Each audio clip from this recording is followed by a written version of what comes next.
This channel does not promote any violent, harmful, or illegal activities. All content provided by this channel is meant for an educational purpose only. এই মুহূর্তে breaking news, great eastern trading company দিচ্ছে festive sale offer. Lucky draw কন্টেস্টে পেতে পারেন গাড়ি, two wheeler, LED TV, electric kettle, mixer grinder এবং আরো অনেক কিছু। 65% ডিসকাউন্টের সাথে 20% ক্যাশব্যাক, এছাড়াও একটা ইএমআই ফ্রি, আকর্ষণীয় এক্সচেঞ্জ অফার, 10 কোটিরও বেশি উপহার ও ক্যাশব্যাক। এই সুযোগ হাতছাড়া করবেন না। আজই আসুন আপনার নিকটবর্তী গ্রেট ইস্টার্ন ট্রেডিং শোরুমে। খুশির 100 দিন কাটুক গ্রেট ইস্টার্নের সাথে। অশান্তির 28 মাস পর আজ হিংসা বিধ্বস্ত মণিপুরে যাচ্ছেন প্রধানমন্ত্রী।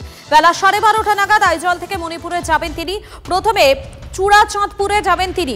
সংঘর্ষ পর্বে ঘরছাড়াদের সঙ্গে সাক্ষাৎ করবেন, শুনবেন তাদের অভাব অভিযোগের কথা। চূড়াচাঁদপুরের একটি জনসভা করার কথাও রয়েছে তার আগে কিছু উন্নয়নমূলক প্রকল্পের ভিত্তিপ্রস্তর করবেন নরেন্দ্র মোদী। চূড়াচাঁদপুর থেকে ইম্ফলে যাবেন তিনি, সেখানেও ঘরছাড়াদের সঙ্গে কথা বলবেন এবং উন্নয়নমূলক প্রকল্পের উদ্বোধন করবেন প্রধানমন্ত্রী। মণিপুরের মুখ্য সচিব জানিয়েছেন আজ ৭,৩০০ কোটি টাকার প্রকল্পের শিলান্যাস করার কথা রয়েছে মোদীর। একই সঙ্গে মোদীর হাত দিয়ে ১,২০০ কোটি টাকার প্রকল্পের উদ্বোধন হবে আজ।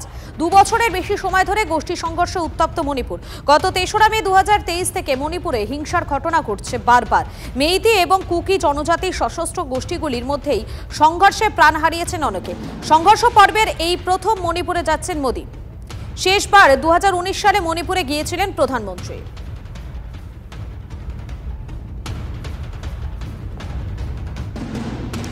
আজ মণিপুর সফরে যাচ্ছেন প্রধানমন্ত্রী। তার আগে শুক্রবার নিজের এক্স হ্যান্ডেলে প্রধানমন্ত্রী নরেন্দ্র মোদী তিনি লিখেছেন, 13ই সেপ্টেম্বর আমি চূড়াচাঁদপুর এবং ইম্ফলে বিভিন্ন কর্মসূচিতে যোগ দেব।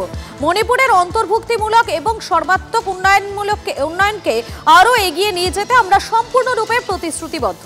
সড়ক প্রকল্প, জাতীয় মহাসড়ক প্রকল্প, মহিলা হস্টেল এবং আরও অনেক কিছু শিলান্যাস করা হবে। উদ্বোধন করা হবে মন্থি পুখরির সচিবালয়, ITHZ ভবন এবং নতুন পুলিশ সদর দপ্তর। এই নিয়ে রাহুল গান্ধী বলেছেন, মণিপুরে দীর্ঘদিন ধরে সমস্যা চলছে, কিন্তু নরেন্দ্র মোদী এখন সেখানে যাচ্ছেন। দেশের সবচেয়ে গুরুত্বপূর্ণ বিষয় হলো ভোট চুরি। অন্তত এমনটাই কটাক্ষ করেছেন তিনি। मणिपुर में बहुत समय से इशू है, अब जा रहे हैं, ठीक है, बट मेन मुद्दा तो देश में वोट चोरी का है। हरियाणा का महाराष्ट्र का चुनाव चोरी किया गया, कर्नाटक में हमने दिखाया। तो मेन मुद्दा तो देश में वोट चोरी का है।